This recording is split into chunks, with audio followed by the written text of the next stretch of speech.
Birziklapena prozesu zikliko bat da, non hondakinak jaso egiten diren, hauek berriro erabili edo produktu berriak egiteko.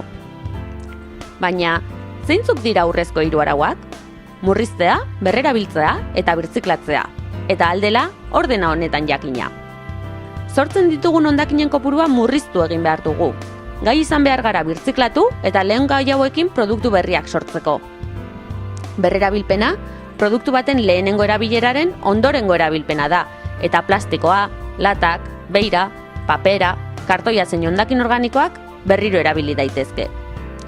Birziklatzea da erabilitako produktuei etekin ateratzeko modurik onena, produktu hauekin berriak sortzen baititugu. Birziklatzea guztion ardura da, ama lurrarekin, Bizkaiarekin, gure familiarekin eta geure buruarekin daukagun erantzunkizuna. Gogoratu, murriztu, berrerabili eta birziklatu. Gero arte.